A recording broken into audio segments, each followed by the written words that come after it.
ready. All right, we're rolling. Yes, we are. Hey, welcome. Thank you. So I want to promise you something this evening. The name of this workshop is the Better Results Faster Workshop. And that's because the people that come to this get the fastest and best results, not just immediately, but for the whole time that they're under care. We just have seen that over and over again. And I've been doing this for 30 years. Wow. So That's encouraging. I promise you that you will not be wasting your time tonight. In fact, this is not going to be just entertaining, and we're not just feeding you. We are going to be shifting your perspective, and that's why it's so powerful. So we're going to be talking about simple truths tonight, because the truth is usually simple, right? Mm-hmm. And so I want you to be paying attention tonight about, there's going to be certain things that are ahas for you, so pay attention to that, but also pay attention if you think, oh, I already know that. As soon as that thought crosses your mind, I want you to pay closer attention, because usually right next to that is where there's going to be a gem. Yep. Okay? And I also want you to watch for if any other people come into your mind during the program, because it may mean that you're the one that's going to share some information with them that could make a big shift for them. Okay? Mm-hmm. So we're going to start right in, and if I do this right, what's going to happen is not only will you be making different decisions about your health and your family's health from now forward, but you'll be armed with information and a perspective that you can share with other people too. Mm-hmm. So you could be changing other people's lives, not only your own tonight. Okay? So I also know that people learn best when they're challenged. So tonight I want to challenge your thinking. Is that okay with you? Yep.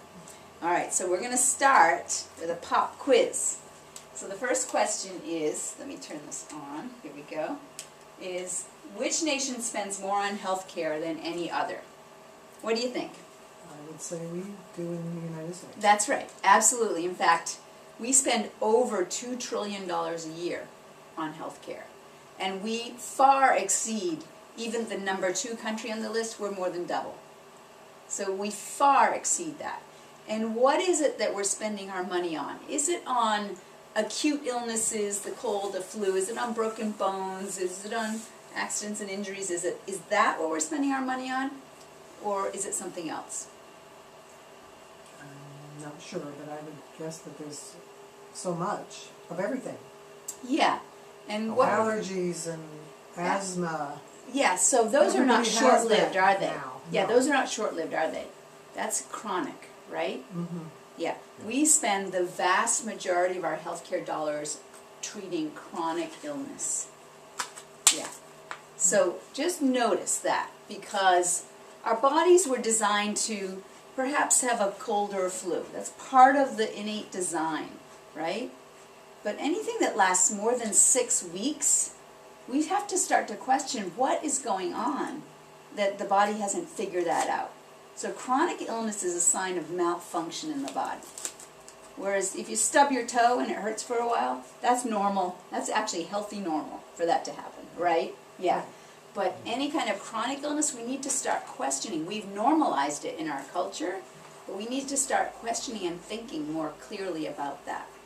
So that's an important piece. So yes, our nation spends more on healthcare than any other. So if we are spending so much, what are we getting for it? Here's the next question. Where does the U.S. rate in the Healthiest Nations rating by the World Health Organization? So they have actually have a list of the top 40 countries. The top one, number 2, and so on. Where do you think we are on that list? We do spend the most of anybody, so where do you think? 3, 4. 3rd or 4th? What do you think? I don't think we're that good, that we're like maybe in the teens. Yeah. We're dead last. Dead last? Dead last. Okay. We are 40th on the list. 40th in the world. Can you even name 39 other countries? Right? Yeah. That's how low we are on the list. Right? So we're spending the most of any country, and this is what we're getting. You know what that's like?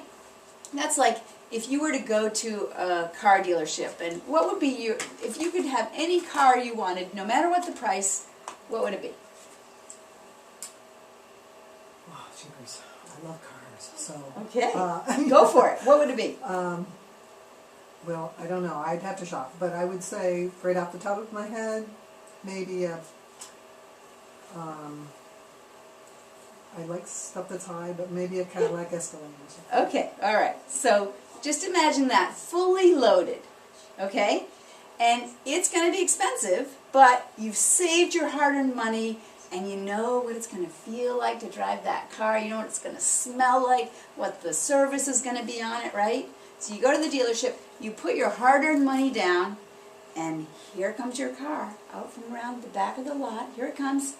It's a 79 Pinto, right?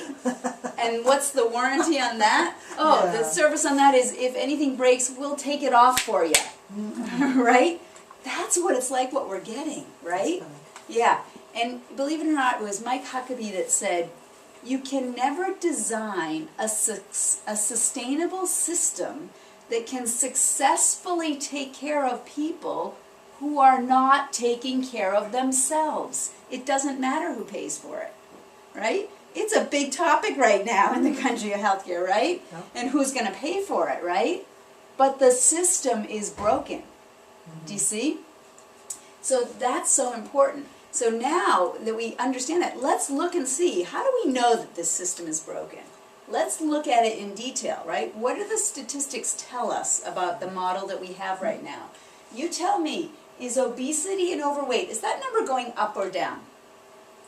Oh, I'm guessing. Absolutely. And which... It's actually going a little bit better, but Okay, it's still bad. Yeah, maybe a little blip, but Yeah, look it's at bad. which population is it going up the fastest in?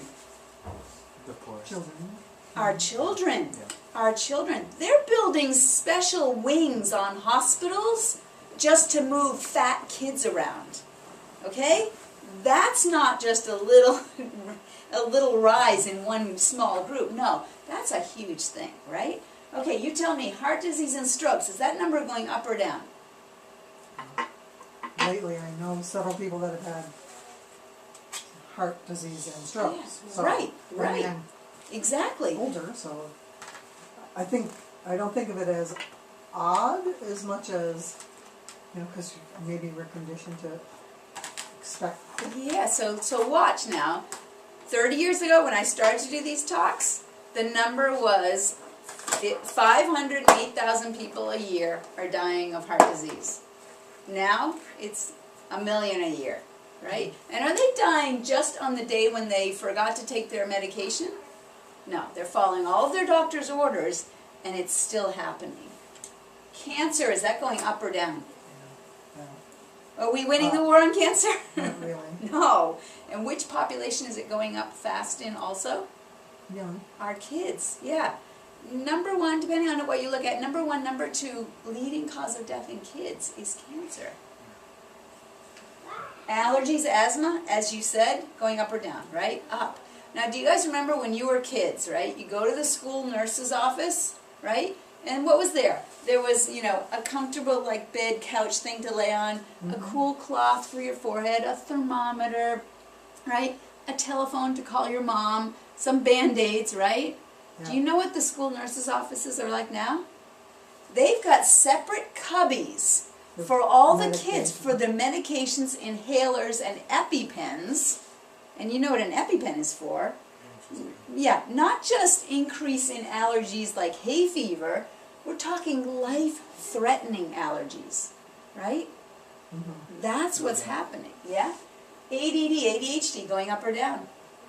Well, it's going up, except that, well, I shouldn't say except that, but it's too, it's almost like an excuse for something. Yeah, I hear what you're saying, but you talk to any teacher that's been teaching for 30 years or more, Oh, yes. they will tell you their classrooms are completely different now.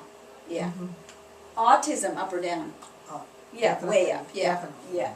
Infertility, up or down? Again, up. Yes. Now, in my parents' generation, kids were coming before you even could barely get married, right? Like as soon as you start, they're on their way. My mom thought that breastfeeding was a form of birth control. She had 4 kids in 5 years. It didn't work, right? Yeah. And so infertility, nowadays, once a couple decides they're ready to start planning to have kids, it takes them an average of 2 years. Whereas that's very different from even just a generation ago, right? Yeah. And nowadays, the studies show that 1 in 4 reproductive aged women is infertile and probably doesn't know it. Yeah. Multiple sclerosis going up or down. Yeah, MS, it's a household word now, right? Mm-hmm. Diabetes, up or down. Which population is it going up faster in? Young. Kids. They can't even call it adult onset diabetes anymore because it's showing up in our kids. Depression, up or down. Also showing up in our kids, right? There's something wrong there, right? Kids' joy, kids' depression, right? Autoimmune disorders, going up. Arthritis, low energy, frequent pain, sleep problems. This is the new normal here. This is what people like hardly even mention because they've got this long list going on, right? So, the current model is failing. We can't disagree on that, right? Everybody sees that, right? Now, I want to know who here would like to live to be 94 years old? As long as I feel good. Right? Yeah, there's a qualifier, right? There That's is a right. qualifier. And in every population, when I ask that question, you know, there's the people that do this or even don't even put their hands up, right? So it's a qualifier, and it's all about quality of life. If you got good quality of life, okay, great. Sign me up, right? But if you don't, nobody wants that, right? Nobody wants to be decrepit, right? So what if I had a crystal ball and I knew that everybody in this room was going to live to be 94 years old? When would it make the most sense to start getting healthier? 93, 92, 91, As early as possible. right? Like now, right? Can we all agree that the best time to start getting healthier is now, right? Absolutely. Okay. So when I look at this kind of, what these statistics are telling us, this is what keeps me awake at night. Because I know that this is not just nameless, faceless statistics. No, this comes from people right here in our community. And when I ask myself the question of, what can I do about this? I realized that there were a couple things that I think are truths about our model and why it's failing. Here's one. In our culture, people are trained, our culture is engineered so that people do nothing about their health until it fails them. And when they're in crisis, that's when they're trying to make their decisions about what they need to do about their health. Do you see what, you know what I mean, right? Mm-hmm. Anybody here ever been to the emergency room? Oh, yeah. Yeah, what's that like, right? What does it smell like? What does it feel like? Stress, right? And so in the most stressful environment, that's when they're trying to make decisions about their health that they've been putting off, right? Putting it off. Now they're in crisis. Now they're trying to make decisions. I don't know about you, but the decisions that I've made when I've been stressed have not been my best decisions, right? Mm-hmm. So that's the first thing. The second thing is that once they hit the crisis, in that environment that our model has created, right? The dominant model is you hit this environment and the first thing that happens is a label goes on to name what's going on, and then there's a standard of care that is followed. So just kind of broad strokes with this person, right? And that standard of care is they go from pill to pill to pill. As each one fails, they go to the next one. And when that fails, they go to the injections. And when they fail, they go to the surgeries, right? Maybe even feeling better along the way. And maybe not. And it was Dr. Marcia Angel, who was a medical doctor who was the editor of the New England Journal of Medicine for 20 years. Imagine the research she saw going in front of her, right? She said, you can never medicate your way out of a situation you've behaved your way into. You'll just feel better as you're getting worse. Right? Right? You'll just feel better as you're getting worse. So I realized that if I was going to make a difference, first off, the broad strokes was not going to cut it. I needed to meet people right where they were at and look at them as an individual and look at all the nuances that brought them to the place where they are right now. Like all of their history that brought them to that moment where they are right now. And then I had to figure out not only what are my findings for where we are right now, what's the history that brought them here, where do they want to go? And once I'm clear about their goals, now I can create a program to get them on the road to the health that they want. But the other thing I realized was, I'm going to have much better results if I can get to them before the crisis happens. I needed to find a way to create a pivot point for them to get them on the road to the health that they wanted before the crisis happened, if I was really going to make an impact. So that pivot point was the key piece that I realized. And as soon as I recognized that, I realized I can't sit and wait for people to find me here. Because I could probably help most of those people out there, but they don't know, right? Mm-hmm. Because the dominant model is pushing them in this direction. So that's when I went and started to reach out into my community and did corporate events to meet people and get them into my office that way, right? Okay, so people have never been sicker. And you know, it's so interesting. I heard this in the year 2000, that now kids are not expected to live as long as their parents. This news story, it just came up again. I heard it on the news just in the last couple of weeks. The information was out there in 2000, and here we are 2016. It's coming up again because it hasn't changed. We're still now having kids being born that are not expected to live as long as their parents, right?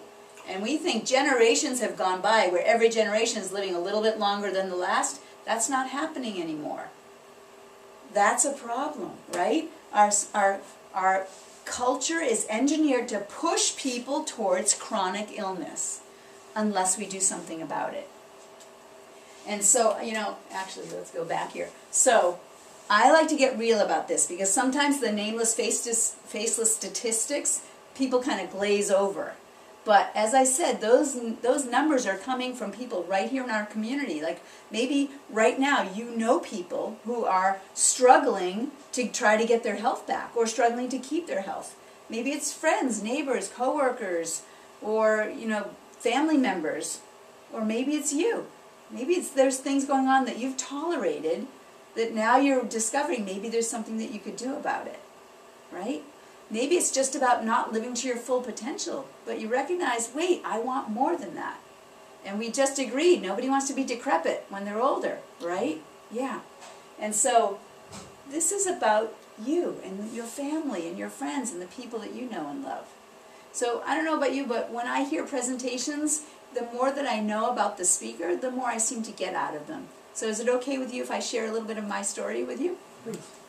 So I will tell you that about 3 years before this photo was taken, when I was about 13, a thing happened in my family. It was kind of unique, and that was that my dad changed careers. He went off to university to get a second degree, and this time, instead of being an earth science teacher, which is what he was, and he had kind of gotten to the top of his career, and it was going to be administration was the next step, and he didn't want to do that. And his best friend said to him, hey, did you ever think about becoming a chiropractor?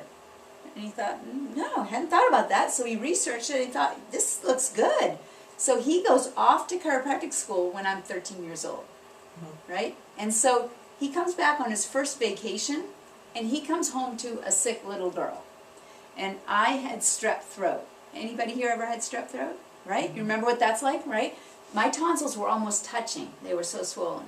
So my mom had taken me to the pediatrician, and, you know, sure enough, all swollen, and he gives us penicillin, right? And we go home. Well, my throat was so swollen, I wasn't swallowing anything. It was hard to even swallow water. And I remember at 13 years old, that pill was probably about this big. That's what I remember anyway, right? And so I wasn't taking the medication. Well, my dad came home, and he had learned at chiropractic school that if you can get the nervous system clear, it helps the immune system get more efficient. So he gives me my first chiropractic adjustment. I'll never forget it, right? Whoa, the power was turned on. Like, what happened there? And very quickly after the first adjustment, it was a little easier to swallow. And I started to feel better. And I'm like, Dad, what did you do? This is great. And he explained the principle to me. I thought, this is fantastic. So he checks me 4 times a day. I get better really fast. And now it's time to go back to the pediatrician. So this time my dad brings me. Now my dad is a humble man. He's a man of few words. So he brings me back. But at 13, do you remember what it was like to be 13, right? I thought the world was a certain way, right? So I was so excited to go back to the pediatrician. I couldn't wait for him to see what had happened and for him to find out about this, right? It's going to be amazing, right? So we go to the pediatrician and he looks at my mouth and he says, fastest I've ever seen that penicillin work, right? And then my dad says, well, actually, no, we adjusted her and it helped her immune system work better because her nervous system was clearer, right? And I'm like waiting, right? And what do you think the doctor does? What does he do, right? He turns around, he starts to make some notes, turns around again, completely changes the subject, and acted like my dad hadn't said anything. And at 13, I'm like, wait, what just happened here, right? No, this is not the way it was supposed to work out. And I'm sure that that was when the seed was planted, that not only did I want to be a chiropractor, but I wanted to get the story out about this. And so that was the beginning. So that was 13 years old, right? My dad goes back to chiropractic school, and we go on with our lives. My mom's holding the fort at home. And then, 3 years goes by, he's coming back and forth on vacations, and now he graduates, and here I am, 16 years old, right? 16 years old. And do you remember what it was like when you were 16? Like, what did you guys talk about when you were 16? Girls, I'm talking about. Girl talk. 16 years old. Boys and Boys. Who are you going to marry? Sports. How many kids you were going to have, right? What their names were going to be, right? That was what we were talking about, right? And so I was participating in the conversation, going along with it, but inside, I was very stressed because all of my girlfriends had gone through their change. They had started their cycles, and I had not. 16 years old, and I had not started my cycle yet. And I was worried, like, am I even going to get to have kids? I'm trying to name them, but am I even going to get to have them, right? So my dad comes back from chiropractic school, and my mom shares with him that we're concerned about this, and it turns out that he knows a special adjustment that helps the endocrine system, your hormonal system. I'll never forget it. He gives me that special adjustment. 2 weeks later, my cycle starts. How about that? So I'm thinking, chiropractic is amazing. It helps your immune system. It helps your hormonal system. I didn't know that the rest of the world thought that chiropractic was for neck pain and back pain. I thought it was really just to get you as healthy as possible, right? And so from that moment on, forget about it. I became the health nerd, right? I was the geek that knew everything about natural healing and all those kinds of things, and would be, like the go-to one, like, the image of Lucy and Peanuts, the psychologist, right? I was almost the chiropractor. I wasn't adjusting anybody, but I loved learning about those things, and I never looked back.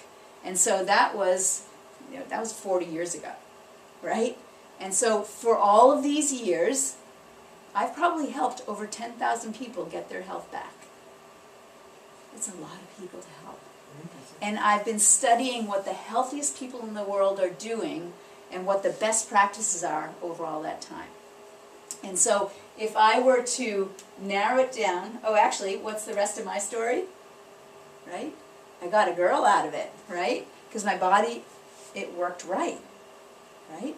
And so, what if my dad's best friend never said, hey, why don't you become a chiropractor? What if my dad wasn't a chiropractor? What would my life be like?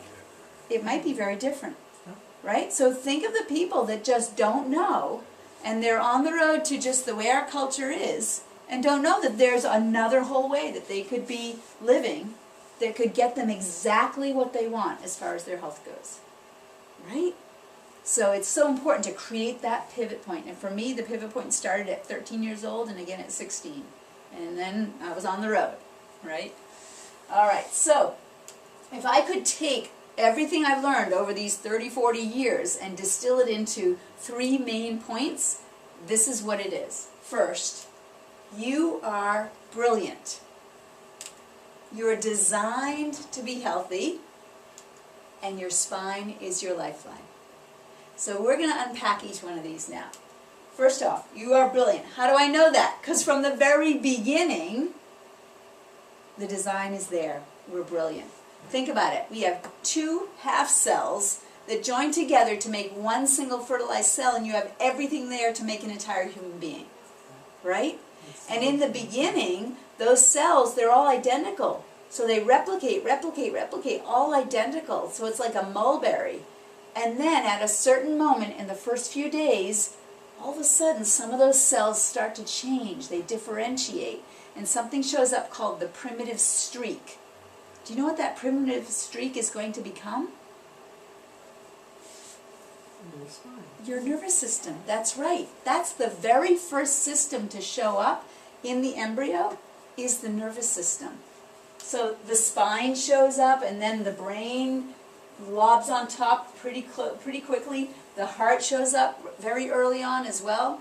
And from this moment on, the nervous system is in charge of controlling and coordinating all of the functions in the developing embryo, but also in your whole body for the rest of your life until your last breath. The nervous system is in charge of controlling and coordinating all of that. The nervous system is so extensive that as the embryo is growing, nerve fibers are tethering into every cell as it's developing, so that all of our tissue cells in our body have a range of 3 to 9 nerve fibers going to them. Right? Our bodies, we literally are living our lives through our nervous system. Everywhere you can think of where you are, your nervous system is there. If, at Halloween time, you see skeletons around. What's a skeleton? It's taking everything away and leaving just the bone cells, right? If we were to take all the cells away and left just the nervous system, what would we be looking at? An entire human being. Yeah. Do you guys remember encyclopedias? Right? Remember what they smelled like, right? Right? The younger generations, it's all electronic, digital, right? But the encyclopedias, there was one particular part I loved. And there was one book where in the middle of the book there were acetate pages. Mm-hmm. Right? And you open it up, and the top page is the picture of a human being. Yep. And you peel that off, and then you see the muscles, and then you peel it off, and there's the organs, and then you peel it off, there's the bones, and the last page looked like a lollipop with little hairs on the stick, right? And that was the central nervous system. And I thought that's what the nervous system is. But it wasn't the whole nervous system, because if they showed us the whole nervous system, what would we be looking at? An entire human being, right? All the organs, all the bones, all the muscles, all the tissue. That's how extensive the nervous system is, right? So we're literally living our lives through our nervous system.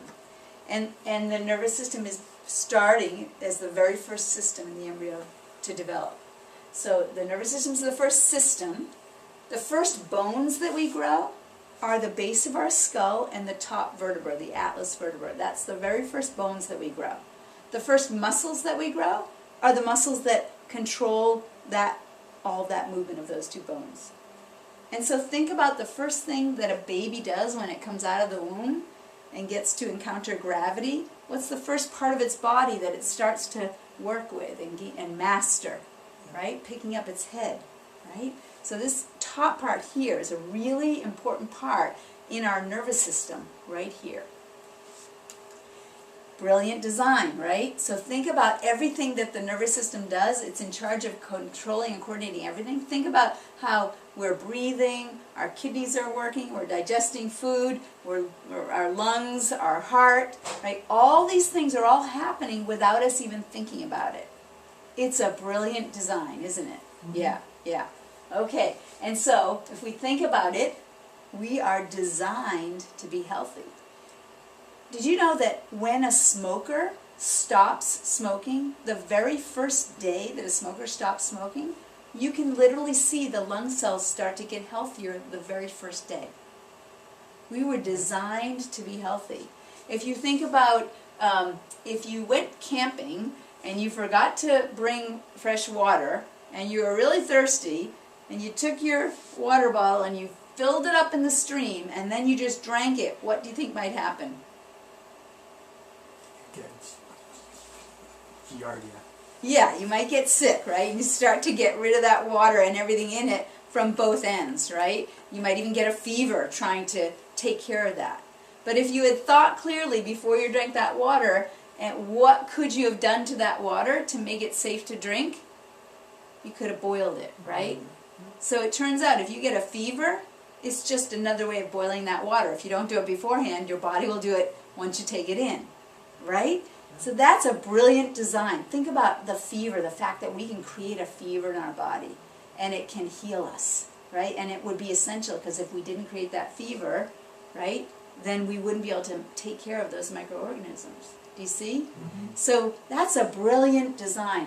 So can we all agree that the body's brilliant, right? No question about it. Did you know that when a baby is nursing with its mom, it will program the mother's milk to create the exact concentration of nutrients that that child needs that day. And if that baby, for some reason, has to be switched over to another mother, a wet nurse or something like that, that baby will program that mother's milk to be exactly what that baby needs. That's brilliant, right? We're designed to be healthy. So why is it that we act like our bodies are stupid sometimes? Do you know what I mean by that? Like, what's the first thing most parents in our conventional model, what's the first thing most parents do when their kid gets a fever? Suppress it. Yeah, right? Yeah. Kids, baby Tylenol, right? Yeah, right. So your body's brilliant, except right now. We've got to do something to change that fever because your body does not know what it's doing, so we're going to change that. Do you see? So it's in our culture. It pushes us to try and control these processes instead of trusting that the body actually is brilliant and it's designed to be healthy. To feel better while you get worse. Feeling better while you're getting worse, yeah. There actually is an understanding about what children need to go through as they grow and develop. For example, there's the phrase 103 by 3. Do you know what that means? It means that a child is supposed to experience 103-degree fever by 3 years old in order to coordinate the nervous system and the immune system, so if from that day on into adulthood, they will have an efficiently functioning neuroimmune system. If they miss that opportunity, it affects them for the rest of their life. Right? So there's a design to it. And if we start to interfere with that design, we start to create trouble. So we're designed to be healthy. Health is the natural state of the body as long as there's no interference. Right? Mother Nature doesn't need help, just no interference. So if we look at this illness-wellness continuum, we see that health and illness, wellness and illness, they're not two places, it's a range. And there's a place right here, so here's where symptoms are occurring, body signals, and here's where there's no symptoms, right? But living right here where there's no symptoms and right here where there's no symptoms is a dramatic difference in function. So just because there's no symptoms, sometimes people think of that as, oh, I'm not sick, I must be healthy. And we call that the comfort zone or false wellness. Because if you're just living right here, you're very close to popping into the symptom range. And if you're already in the symptom range and you're using medications to try and manage it, even if you're feeling better, you may actually be losing function just because of the method you're using to try and manage the symptoms. So that's important information. So when you look at this model, the first most important question to ask is, where are you right now on this diagram? Where are you right now? The second question to ask is, which direction are you heading? Because nobody's standing still.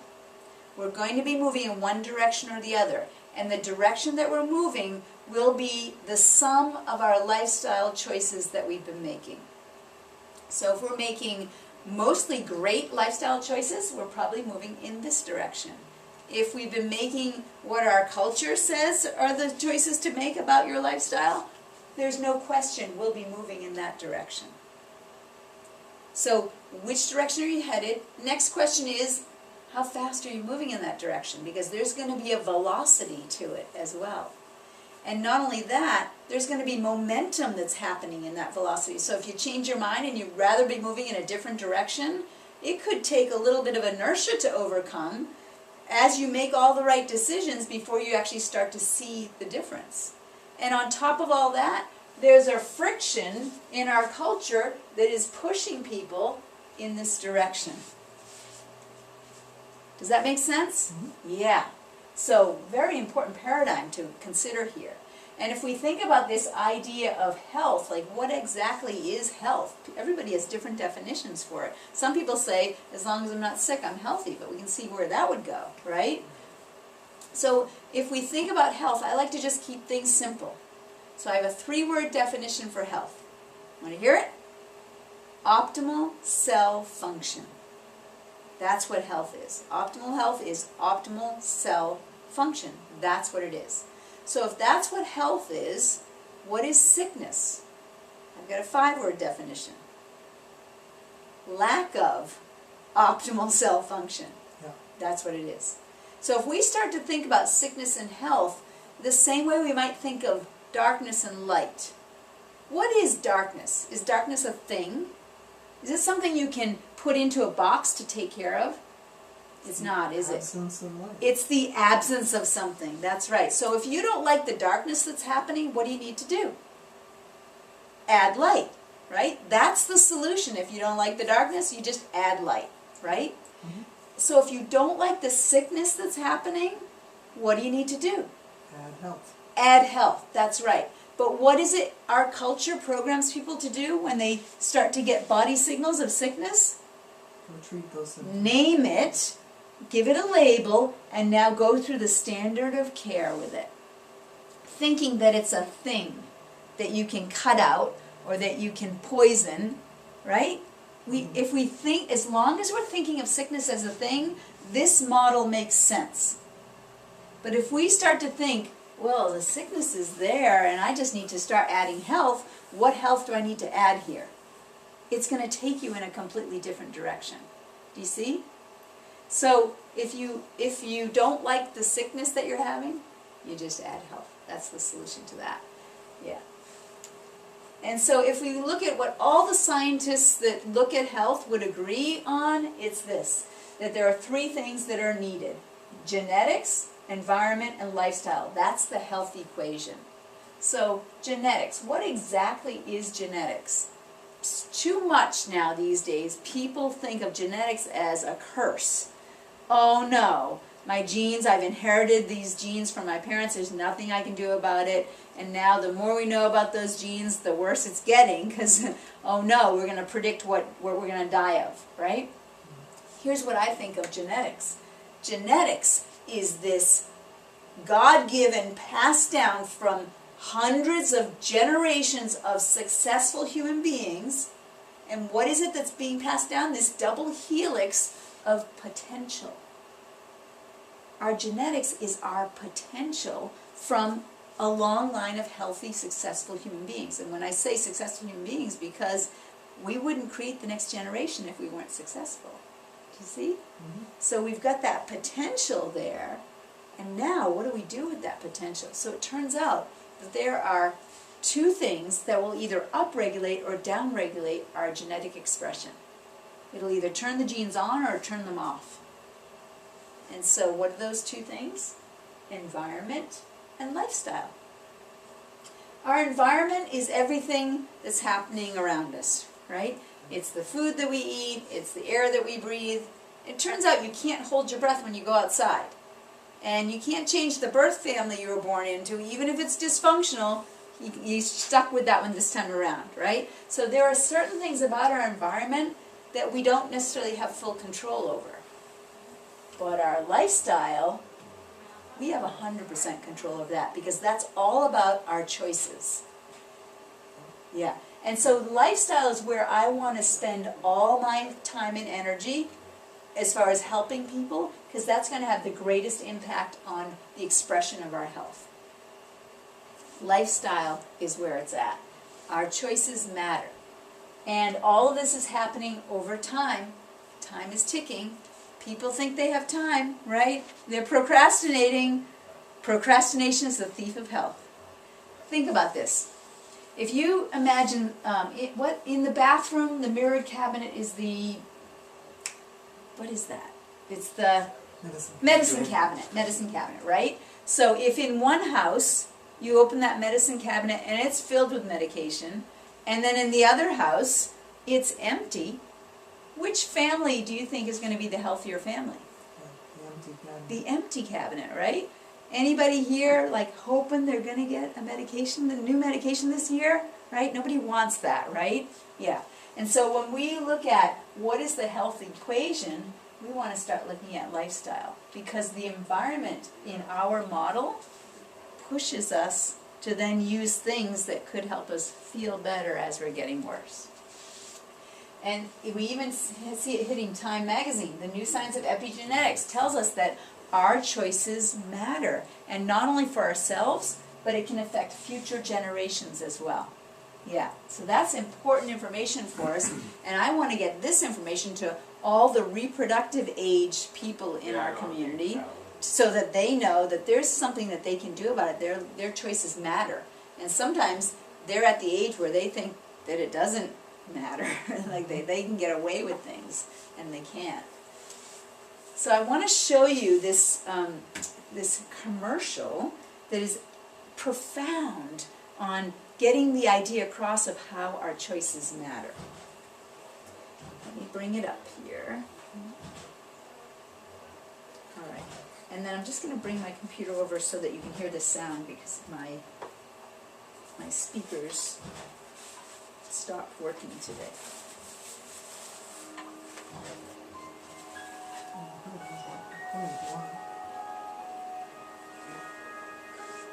What will your last 10 years look like? Will you be quick enough for a game of tag with your grandchild? Strong enough to embrace every moment?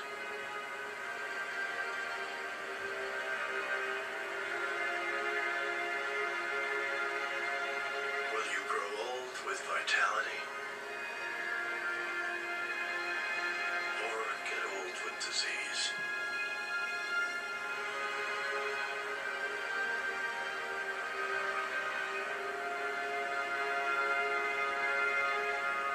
It's time to decide.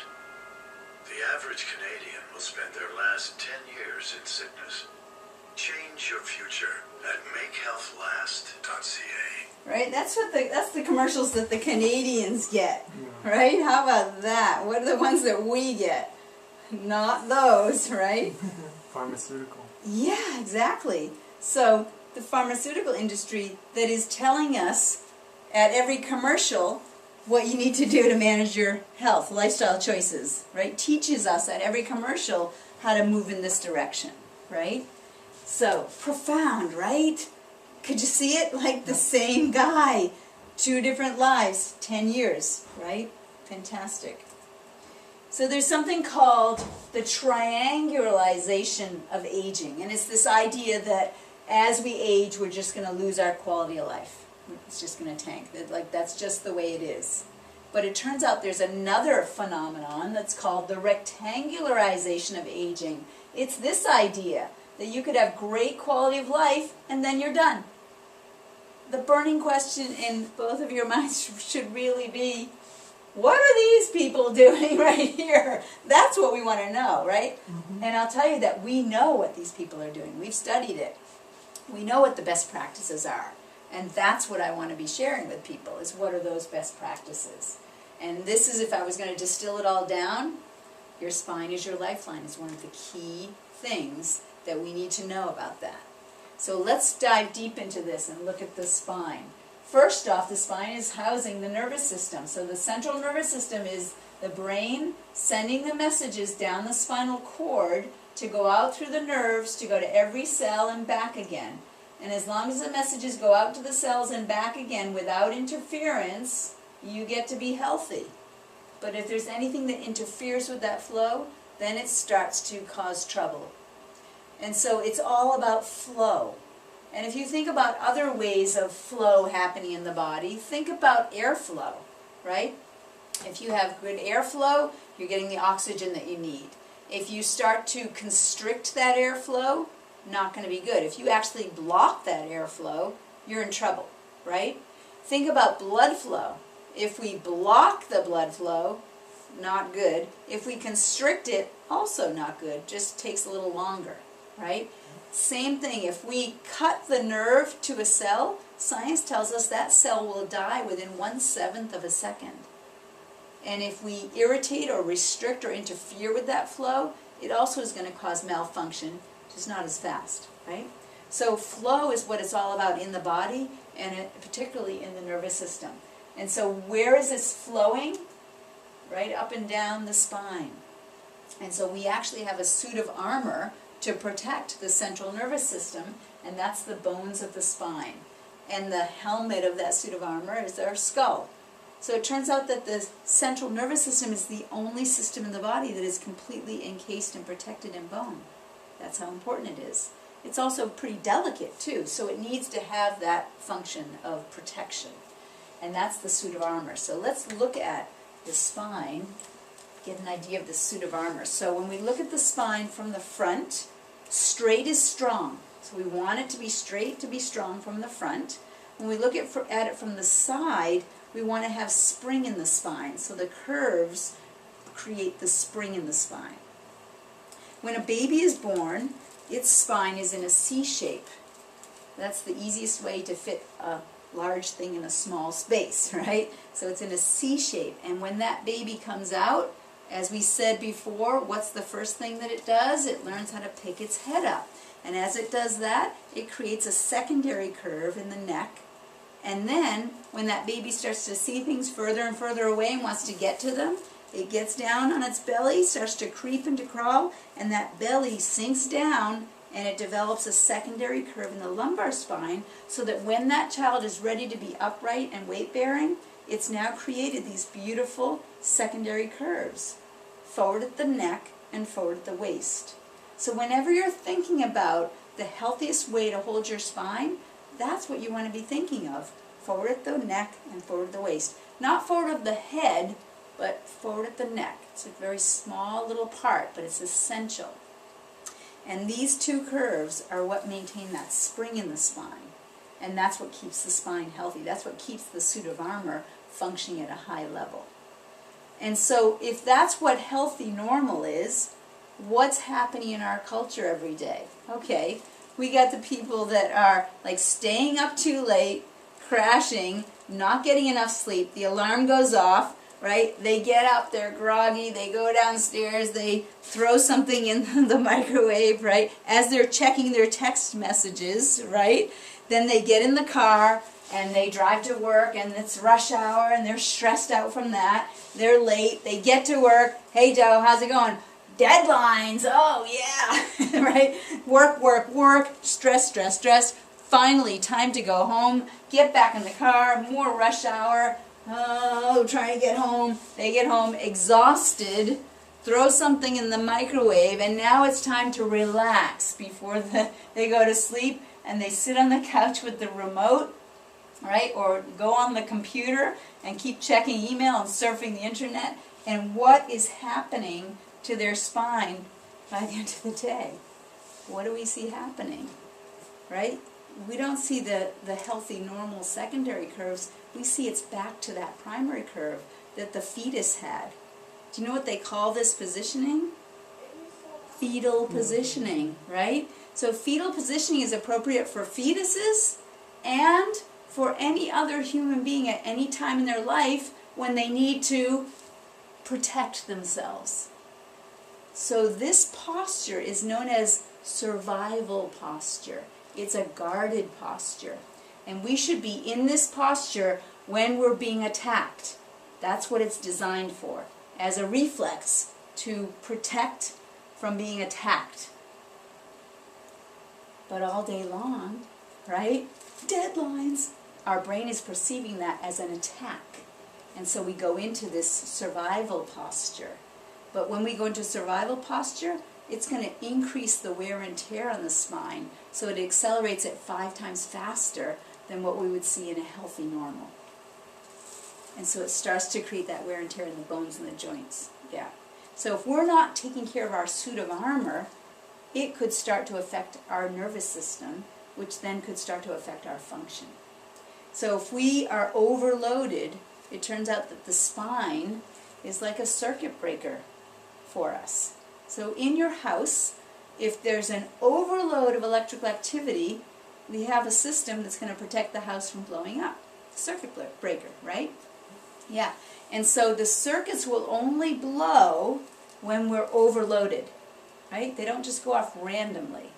So it turns out that when we are overloaded in our life, we can blow circuits in our spine, which is trying to protect the central nervous system from overload.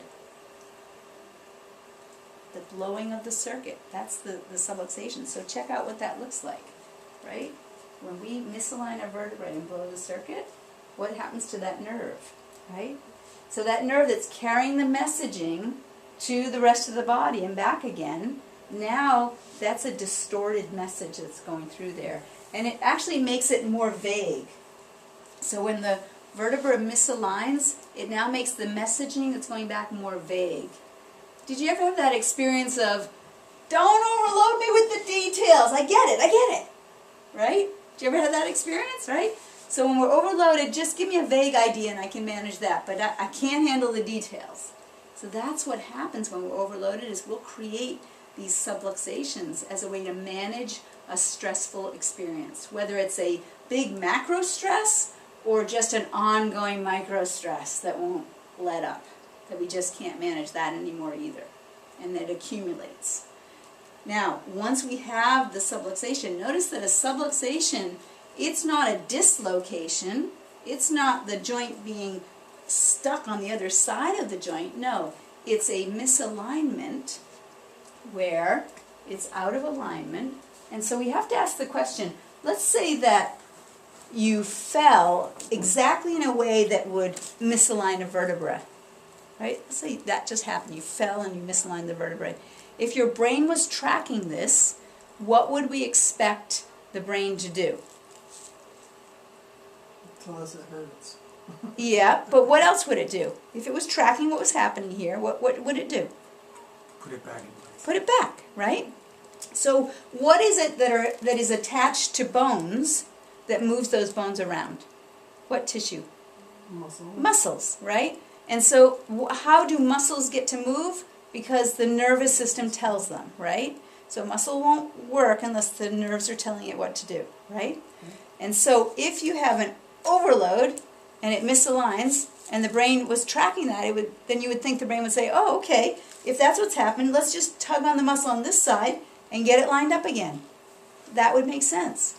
So why is it that we can have a trauma from a long time ago that creates a stress and our body never recovers from it?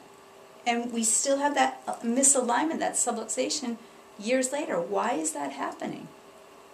Because if we had an overload and the brain said, I don't have the ability to manage this, this is a safe thing to do right now in the short term, but now the messaging is more vague, it loses track of it. And we just carry on with that pattern in our system now. It's kind of like rewiring. If there's a short circuit, you could rewire around that room if you never reset the circuit. Do you see? Pull an extension cord into that room. We can get the light on now. Do you see? So there's all kinds of ways that we can rewire. It's not the same as just correcting it. And so when we look at what actually happens when we misalign the vertebrae, you can see that the nerves are being affected. Well, the scientists want to know, how much pressure does it take on the nerves before that causes a problem? They found out it only took the weight of a dime to actually cause a 60% loss of function with the nerves. Yeah, and you could have that weight of the dime and have no pain associated with it, right? Imagine your stomach having a 60% loss of function going to it, right? Okay, and so then they ask the question, well, what else could happen? Sometimes the nerve will get stretched rather than pinched, stretched. And they found out that stretching also caused malfunction. In fact, if you just stretched it too much, it wouldn't even recover. So the nervous system is not very elastic, but it does respond to tone. And so when I'm feeling your spine and checking your heel cords. I'm checking in on the tone of the nervous system. And we also know that not only can it affect the nerves, but it can affect the bones, and that grinding that can happen actually can cause deterioration in the bones. So here's a model that shows that. What happens, it's called the subluxation degeneration model. Whoops. All right, so here we go. This is the healthy normal. The segments are lined up, the discs are healthy, the nerves are all healthy. And then we see if there's a misalignment of the vertebrae, it can irritate the disc. And if you look closely, what you would see is that the bones are actually becoming a little roughened on the edges. And then we see what's happening here, right? The bones are spurring, and the nerves are starting to look not so robust. And in this case, we see a disc actually herniating and putting pressure on the nerve as well. And finally, what's happened here? The disc is all dried out. What's happened to the bones? Right? And they've actually fused together. That's right. And so this is actually an intelligent process that's happening here, because this is very functional and stable, full function. This has started to lose its function and has become unstable. And if the body can't bring this back to the healthy normal, it's got to find another way to stabilize it. You fuse those bones, that's stable. It's unhealthy stable, but it's a way to stabilize it. And so we find that this is an intelligent process, but if we can bring stability into this process, we can actually stop it, slow it down, or even stop it. And I have even seen the reabsorption of some of these bony spurs so that the systems can get healthier and healthier. So that's what can happen to the bones. And then if we look at, well, what could happen to the muscles? It turns out that the muscles, if they're under tension, tugging, they will start to get fibrotic in nature. So if you ever had a piece of steak with gristle in it, that's a fibrotic change in the muscle. And that's one of the things that will happen. So the scientists wanted to know, how fast does this happen, that we get this bony deterioration, this degenerative change? How fast does it happen? It turns out that it only takes 2 weeks for when you've had a subluxation for the bones to start to change on a microscopic level, for those bones to start to become osteophytic. And then when they ask it about the muscles, how fast does the muscle become fibrotic in nature? At a cellular level, within 1 week of immobilizing and having the subluxation, that'll happen. Yeah, it's important information for us. And of course we know if the nerve is being affected, whatever part of the body the nerve's in charge of controlling could be affected too. Did you guys ever play the game Telephone, right? Where you whisper a word and it gets messed up along the way, right? Okay, so we're going to play a little game here. So I'm the brain, you're the pancreas. What does the pancreas do? What's the job of the pancreas? Do you remember? Is it clean? Pancreas is about digestion and sugar. blood sugar handling. Blood sugar. Yeah, insulin, right? That's the pancreas. Right? So you're the pancreas. You have certain jobs that you know how to do. You're waiting for the signal from the brain to tell you which jobs to do when and how much, so that it benefits the whole body, which will benefit you. Okay? So here comes a signal from the brain, be a good pancreas, be a good pancreas, be a good pancreas. And you hear, be a good pancreas, and you know just what to do in that moment. Okay?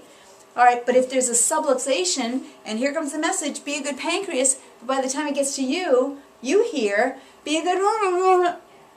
And you're there like, what? What should I do? What should I do? And so you're going to do something, but it may not be the right thing at the right time and the right amount. And it may start to create dysfunction in the body. But not only that, 3 weeks from the time of a subluxation occurring, if we take a slice of the pancreas and look at it under a microscope, what we'll see is that those cells of the pancreas are starting to become pathological. They're becoming diseased cells. How long would it be before that would be diagnosed as a disease of the pancreas? Maybe months or years. But when did it start? Don't we always have that question? We see all the chronic illness, like, well, when did it start? It didn't start the day it was diagnosed, did it? No, the dysfunction was already there before the symptom ever occurred, right? That's important information for us too. All right, so now we're going to do an interactive part where I want you to have a real experience of the subluxation. So we're going to pair you up, and I'm going to have you just feel the neck of each person, and then you're going to get a sense of if there's a misalignment, what it actually might feel like. Okay? So we're going to set up a chair. Let's have one chair there. We're going to move this chair here. Okay. So I'm going to, David, how about if you sit right here, you're going to stand up behind him. And when I showed you the misalignment, the subluxation, you know, literally is the bone is like that. So if you were feeling through the muscle tissue, you would feel that it was sticking out, it's hard on one side, and on this side it goes in, it's softer. Or if you were feeling this part right here, you'd feel that part is sticking out, and that part goes in, it's softer. So you're basically going to feel up here where the muscles are smaller. You just want to put your hands on either side and feel, does it feel different on one side or the other? Because there's all kinds of muscles there, so maybe the muscle's tighter on one side, or maybe you can actually feel like it's bonier on one side than the other. Way up here? Yeah, you could go right there. That could be that you could start right here where that little bone is sticking out on either side, right in through here. Yeah. Yeah. Does that feel symmetrical? See what you pick up.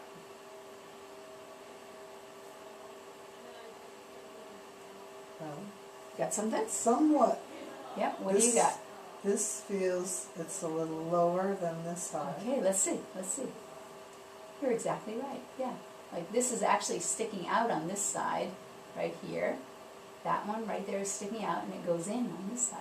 Yeah, You're exactly right. So David, right in this spot right here, can you feel that that feels different than this side right here? Right there, that is different from that. Yeah, you can feel that. Okay, very good. Switch now. And if you're the person in the chair, you want to just look straight ahead because it keeps the muscles relaxed. So don't bend your head forward trying to help. Just look straight ahead. And so David, see what you notice.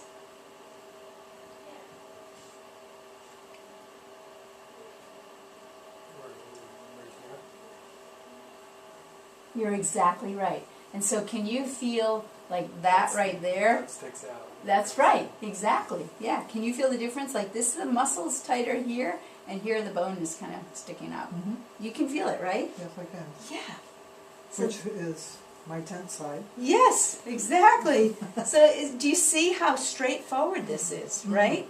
And so go ahead and stand up for a sec. Turn and face this way, right? So you're going to hold the arm out. I'll push down, you hold. Ready? Hold. All right, and then you're going to put your finger right here, around the front. I don't know, I always do that. Yeah, right there. Okay. Right here? Yep, and hold real strong. Ready? Hold. You see that, right? So you know, because I've done that before, but that's... I'm always amazed at that. I know, right? So thank you very much for volunteering for that and for participating. You can have a seat there. So I want that to be real to you, because when you start to think of the people that you know that don't know this information that you have, do you understand that there's such a small percentage of the population that understands these concepts of health and of the nervous system, right? But it has to be real to you for you to get that idea that you can then pass on. You don't have to explain it, but you have to have the idea yourself. And what I'm going to do is I'm going to give you this copy of the map of the nervous system, right? So if you're thinking of people that you know that are always complaining of the same thing, right? You just have to show them this chart and have them find where their signal, their body signal is, right? And then you translate it over to what part of the spine that might be coming from. And if you know them well enough and you can actually just feel that part of their spine, you're just going to pick up where there's an asymmetry and then just ask them, can you feel that? It'll make it real to them. Yep. Next thing you know, they're like, I never knew. Like, oh my goodness, a chiropractor could help me with my stomach trouble or my asthma, or, you know, you like go down the list. It's all here, right? How clearly I'm thinking, my anxiety, like, and yet it turns out that, you know, sure, low back pain, neck pain, headaches, everybody knows you go to a chiropractor for that. But what they don't know is that in my practice, I specialize in these things. It's amazing. Mhm. Creating that pivot point, getting people on the road to the health that they really want. All right, so we've talked about the suit of armor, and now I want to also mention that idea of the curves of the spine. So every day, whatever you're doing all day long, you want to just always keep coming back to forward at the waist, forward at the neck.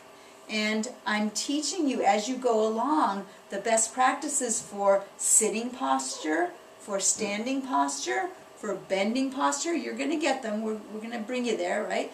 Bending posture, and then to prepare your spine for sleep. We also want to do that. So I'm going to give you the handout that is all about preparing the spine for sleep. And these are exercises that you'll want to start doing each night before you go to bed so you can remold your spine and have it reinforced in a posture of safety to bring it out of any kind of survival posturing that might have accumulated during the day.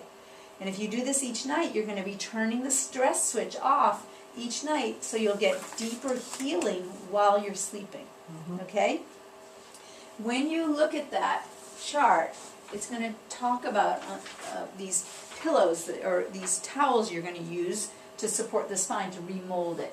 And I want you to just see that you're going to fold those towels so that there's a space. You fold it in and there's a space that goes through here, right? And so as you roll it up, it means it's going to be soft in the middle and firm on each side. And you're going to have one for the neck, one for the low back. The big one goes under the neck, the small one under the low back, because there's so many big muscles there that fill in that curve, okay? And so try this out and let me know if you have any questions about it. For some people, their spines, they need a little bit more refinement than just the towels. So we have special pillows that you can use that have a hand pump that blows them up. See that it's not in here. Let me just grab one.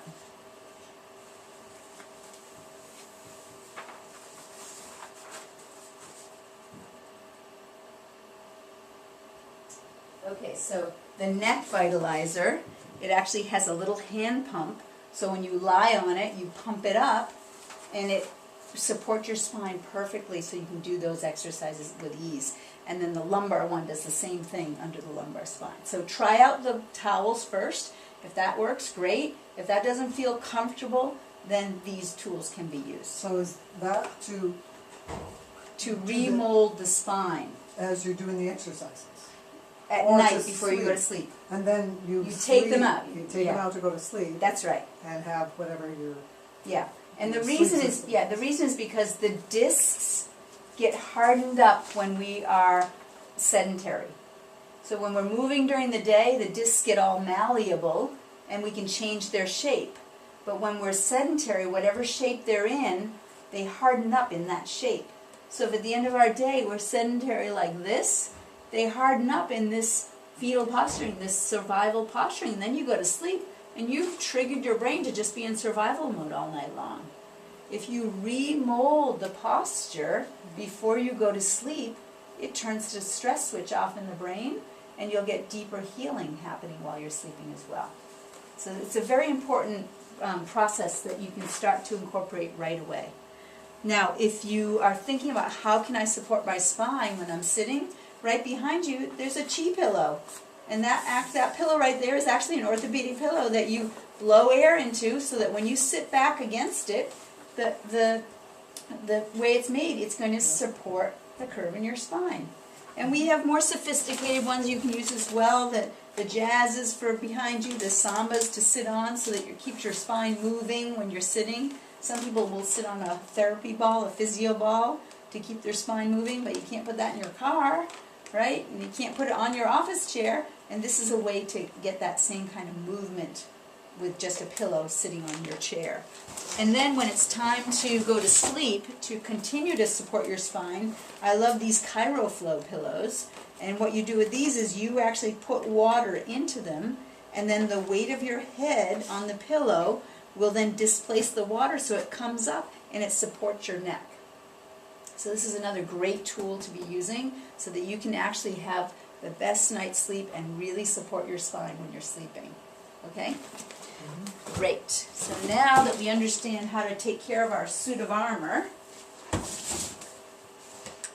let's now look at the subluxation, so you can see how a disc could herniate out and put pressure on the nerve. But we also know that simply the mechanoreceptors, just mislining the vertebrae, starts to send noxious signaling, stress signaling up to the brain.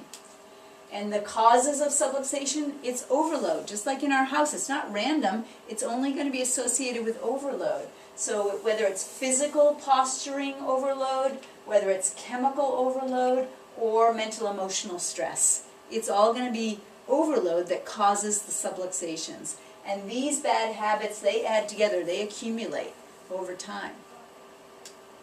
And again, we see that fuse box. So when I check somebody's spine, if I find a subluxation in a certain area, I know what the map of the nervous system is. I'm going to ask them, oh, do you have any trouble with digestion? Because that's the nerve that goes right to that area. And if they come to me and say, I have trouble with my digestion, I'm going to make sure I look in that area to see if that's what's going on. So that's why that map of the nervous system is so useful. Mm-hmm. Yeah.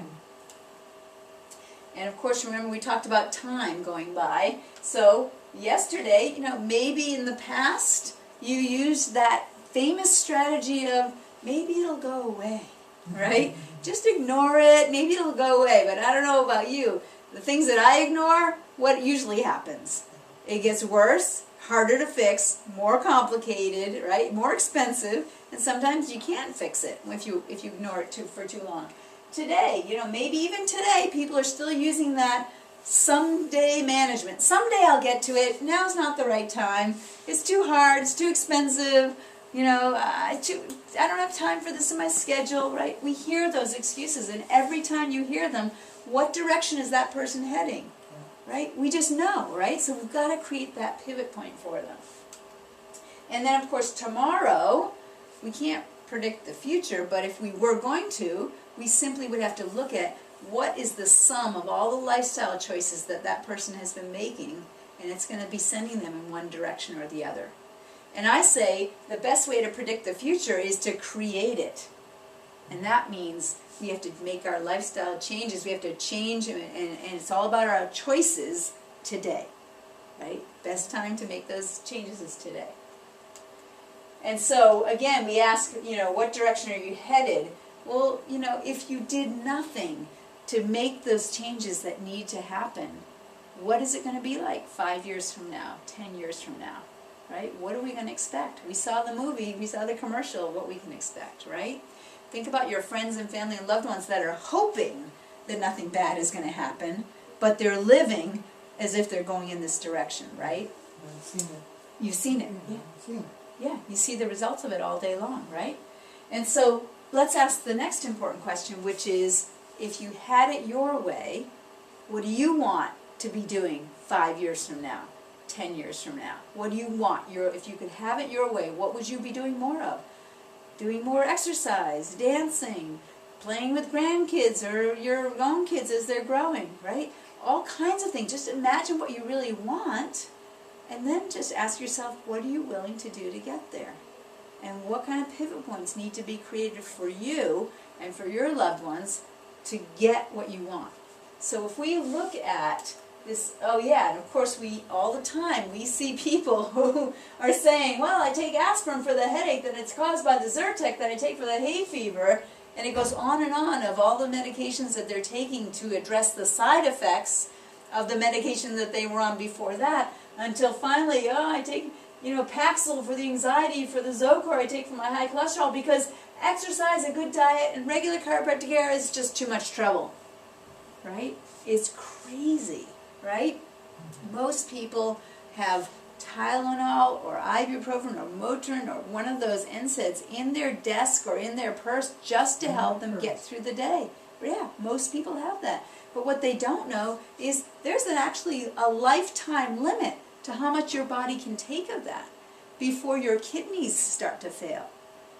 You can't have more than 1,000 in a lifetime, or you have an increase of 200% chance that you're going to have kidney failure. And if you have 5,000 in a lifetime, it goes up to 800%, something like that. It's crazy. But what's really crazy is that it's normalized. Yeah, people don't even think about it. They think it's normal to do that. That's crazy. So we have to do something about that. And so I want to show you what's possible. This is Donna. I love the story of Donna. So Donna came to me because she had a bad knee that created a limp, which then was causing back trouble. And somebody said to her, I think Dr. Heather can help you. So she comes to see me, and just like you guys, she came in, we did a new patient exam, we figured out what was going on, and then I found out I could help. I gave her recommendations, and she followed the recommendations. And here's what she says. This is after a year of care. My back feels stronger than it ever has. My low back no longer aches. The ringing in my ears has stopped. My eyes have improved. I'm able to see better at night.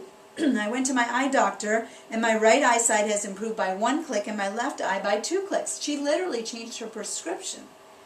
I have lived with chronic headaches until now, and they are gone. I'm going through menopause and was having hot flashes that would keep me up at night, and that has stopped. I had high blood pressure, and now that's much better. My primary doctor had me on an aspirin a day and some other medications for my hot flashes. I was able to get off of them. She was able to, not only did the back pain go away, her knee got better. She was able to start exercising, and in 1 year, she lost 60 pounds and 40 inches. Transformational. Okay? Now, Donna had every reason why she couldn't get under care, because she lived in Waitsfield. Talk about saying it's too far to come, right? She was a small business owner. You know what that means. You're on 24/7. Things could change at any minute. Like, I can't commit to a program of care. And cash flow, if you're a small business owner, could be up or down. She could say, I couldn't afford it. She could have said, we could have all agreed that, yeah, it's not going to work. But she said, no, my health is too important. She recognized the need to create that pivot point in her own life, and she committed to the program of care, and this is what happened. Right? Powerful. I want you to meet Annie. Annie was 2 years old when she started care with me because her mom came in first because somebody told her, Dr. Heather really helps people that are stressed. You know why Annie's mom was stressed? Because Annie had had 2 open heart surgeries by the time she was 2 years old. Right? Think about that as a parent, going through that, right? So as soon as I heard about Annie, I told her mom, we gotta check Annie too. And so at that point in time, they wanted to, she had never eaten through her own mouth. She had been fed through a gastric tube. And at that point in time, they wanted to remove the gastric tube and teach her how to eat on her own. And up to that point, she was able to swallow 2 drops of water. That's what she had been able to manage, right? So I'll never forget her first adjustment. She gets on the table, and you know how I'll poke your butt when I'm adjusting you? Yeah, it was that sacral adjustment. So I make a little contact at the base of her spine.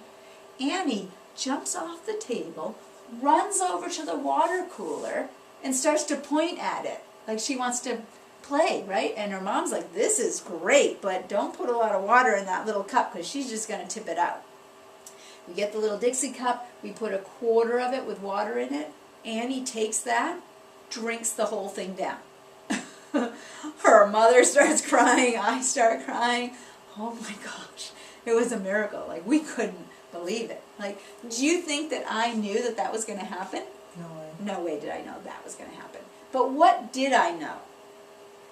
I knew that Annie's body was brilliant, that it was designed to be healthy, and that her spine was her lifeline. And if we could remove the interference, her body knew what to do. That I knew. And look at how her life was changed because of that. Right? That's what's possible. So how do we correct subluxations? Adjustments in a rhythm are key. Healing happens in a rhythm. Breaking the bad habits so that you don't keep recreating the subluxations, and then exercises to strengthen the spine. And we have special consultations because people have different bad habits they need to break. They have different exercises they need to do. So we're not going to do the broad strokes, we're going right in for the detailed strokes. So it's a 3-legged stool of correction of how we get our best results. And these are the 3 legs of the stool. And so this is not a done for you program. This is a done with you program. So my job is to analyze and adjust your spine on each visit. Your job is to show up for those appointments. My job is to help identify which habits need to be broken. Your job is to break those habits. And my job is to show you the exercises that you need to strengthen your spine, and your job is to do them, right? And together, that's how we get our great results. And yet, you're still going to hear people, just like Donna could have said, it's too hard, it's too expensive, I'm too busy. In what direction would they be heading, right? So we've got to create that pivot point. We've got to make it real to people that they have to commit to their health. Because if they don't, what's the alternative? What are they probably going to get, right? They're probably going to become the statistic, yeah. And so if we look at those lifestyle choices that are so key, let's just recognize first, at the most foundational level, to just be alive, to just not be dead, we have to have all of these things. If we're missing any one of these things, we can't survive. So we've got to have food, water, air, and a nerve supply. We could have crappy food, crappy water, crappy air, and a subluxated nervous system. It's amazing that we can still be alive with that, right? So just to not be dead, we need to have this. How long could we go without food before we were dead? And roughly, it's going to be different. Like a month? Yeah, I think 7 weeks is that's the max. Forget about it after that. And if you're already in bad health, it'll happen sooner. Yeah. Okay? Water. How long can we go without water? 3 to 4 days. 7 days at Oh, max. 7 days. Max, yeah. And if you're in bad shape, it'll happen sooner. How long can we go without air? Not too long. Yeah. 3 minutes.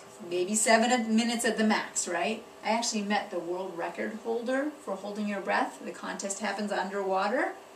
21 minutes. Crazy, right? Yeah. Crazy German guy. Anyway, 7 minutes for the rest of us, right? And nervous system. How long can we go without good nerve supply? Not long at all, right? Yeah. And so they're all important. Which one is the most important? If you had to pick one, it turns out that the healthier that this is, the more adaptable you are to manage these if they're not as healthy. Yeah, that's interesting, right? Okay, so that's just to survive. What about to thrive? What do we need to do? It's all about how you eat, how you move, and how you think. That's it, right? So over my 30, 40 years that I've been studying this and trying to teach it to other people, I've tried all kinds of things, and I know that the only thing that's really good is the thing that works, that people can easily adopt those habits and implement them. And so I had different ways that I did it that worked, but then I met some colleagues that created this amazing program. And that program is called Bonfire. So your bonfire is your health. And if you want to have health, you have to have, if you want to have a bonfire, you've got to have fuel, air, and spark. If you're missing any one of them, you have no fire, right? Fuel is how you eat, air is how you move, spark is how you think. As soon as I saw their program, it's incredible. I mean, it's probably worth $5,000 as far as how much impact it has on your health. And it's an online program that you sign up for, and each week you're sent 3 insights, and in all there's 39 of the healthiest habits in the world that the healthiest people use, and you learn them over a 13-week period. So in 90 days, it's a 90-day challenge, and you learn all those habits. And when I saw it, I said, I am in. And so I joined them, and so I'm the only bonfire doctor in Vermont. But because I'm a bonfire doctor, I get to introduce it to you. And the cost to you is free. It doesn't cost you anything, but it only works if you do it, right? It only works if you actually open the emails and read them. But the way it's set up is you'll get an email, 1 in each category, 3 in a week, and you just read a couple of the paragraphs and start to do it. If you're curious about the research behind it, you click on the link, it takes you to the research. If it's a new food that you've never heard of before, you click on the link, it takes you to the recipe of how to use that food. If it's a new exercise, it takes you to the video that'll teach you how to do it. So it's a very robust program. It's the best I've ever seen. And so I recommend that people go and get on with that program. Now, the power in this program is when you do it with other people. And so, because then there's a buzz, there's talk that's happening. So I recommend that a group of employees do it together, or a family does it together. And so this has the information to get on to it.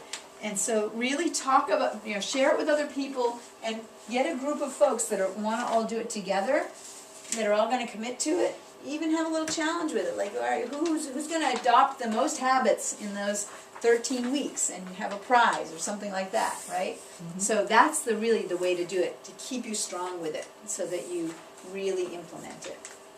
Bonfire.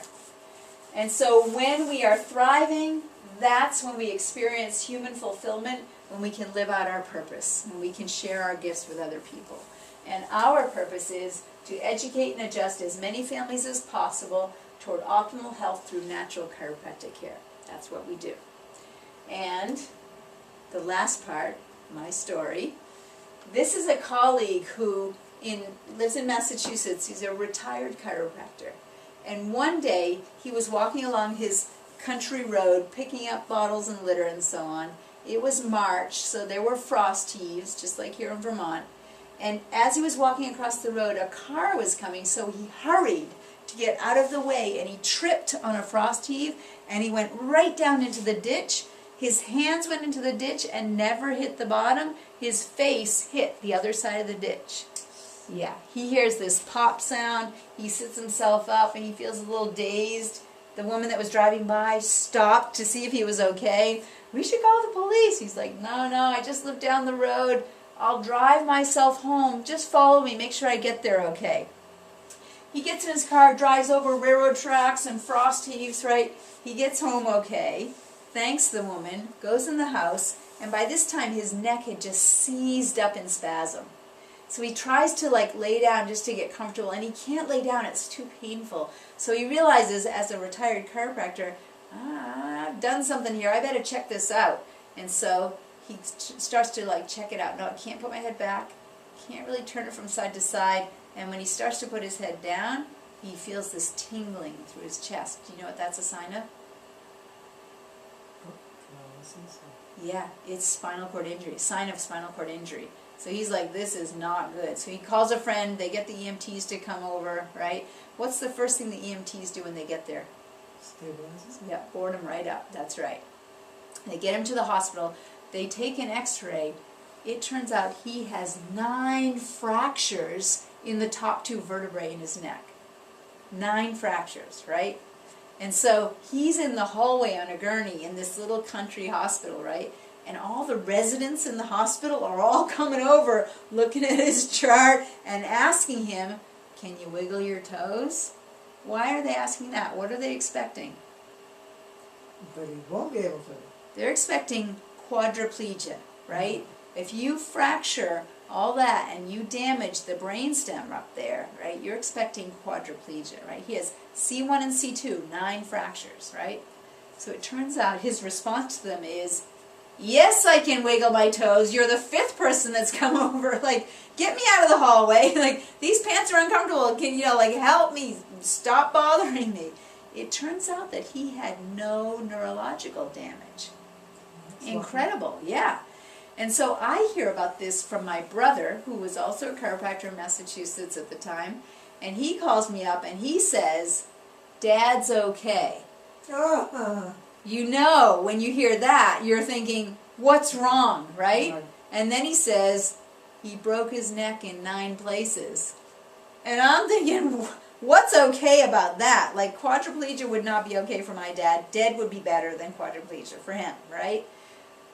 And he says, no neurological damage. And I just thought, how did he get away with that? 74-year-old guy, 9 fractures in his neck and no neurological damage? How did he get away with that? So my brother sends an email out to all of his peers, and one email comes back from one of his colleagues, and it says this: go figure. You adjust somebody every Wednesday for decades, and 2 days later on a Friday, they break their neck. You just never know. Right? But as soon as that email came, didn't it have the answer to my question of how he got away with it? He took care of himself all that time.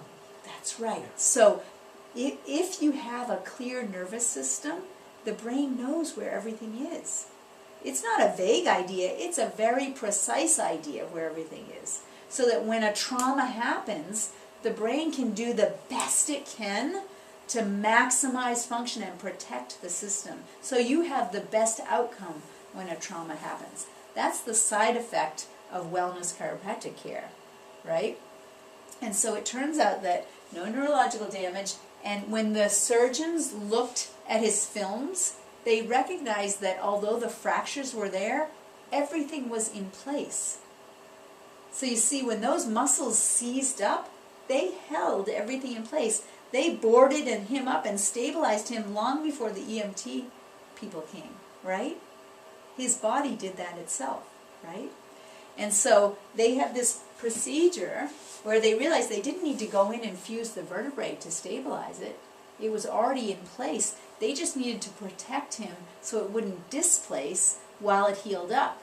And so here they've got this procedure where they drill holes into the skull, 4 holes, and they screw this brace, this halo brace, into the skull, and then that's attached to the corset so that he can't move for 4 months. He can't move his neck for 4 months. So it will be stable and it can heal up. So he left the hospital with the halo brace, with wound cleaning instructions, and with some painkillers to deal with the pain of that. And that was it. Come back in 4 months. We'll check and see if it all healed up. So I hear about this, and it turns out that when you immobilize the spine, the brain shrinks. Like when you see people wearing neck collars, within a month the brain shrinks 20%. So I hear about this, I'm like, Dad, your brain's going to shrink. So I gave him instructions on exercises that he wouldn't be moving his head, but he'd be stimulating the brain by actually getting the muscles working in that area, right? So he's still got brain stimulation. And then I sent him nutrients to promote bone healing. And then I said, Dad, the reason why you had this best outcome is that you had great chiropractic care. Now, was he going to go back to his conventional chiropractic colleagues for his adjustment next week? No, right? And so I said, Dad, you just need to go see Dr. Jen, who took over my practice when I moved to Vermont, who does the light touch work. He said, great idea, because he'd been adjusted by me. He knows what that was like. And so he started to see Dr. Jen. Here we are, 4 years later, he still sees Dr. Jen. Because he was blown away by how much his nervous system actually changed with that kind of care. Getting him through this, but then afterwards, he just loves to go get adjusted by Dr. Jen. Yeah. So, is my dad brilliant or what? Right? Absolutely, yeah. And for Christmas that year, he asked for a new pair of work boots. And he ended up getting full range of motion back, the bones all healed, he had no disc damage, no ligament damage, no muscle damage, no nervous system damage, and he had complete healing from it. Brilliant, brilliant, yeah. That's my story, and I'm sticking to it. So the last question then is, who do you know that needs this information, that needs that pivot point in their life, that you could be the one that could change their life? So my mission is to have the healthiest community in Vermont, but I'm not going to reach everybody. And so as much as I want to create the pivot points, you could be the one that could create the pivot points for folks. So I encourage you to not be shy about it and actually share the information that you have here tonight. And to make it easier for you, you have these certificates that you can pass on to them so that it can actually save them some costs when they come in for their first visit too. All right, so that is everything that I wanted to share with you tonight. So I thank you for your time and attention, and I encourage you to do your exercises tonight. Try them out tonight, and that way you're going to get your best results as we move forward. So as I come again, because we're set up to do that, Yes. at some point, would it be helpful for me to bring my pillow that I use? Because I bought one that's kind of Contoured. It's shaped like Contoured, that. yeah. And it's like cool on and whatever. Yeah. The cool part wasn't the thing, but I've always had a thing with pillows. I don't like too much because I can't be there. And I wondered if that was something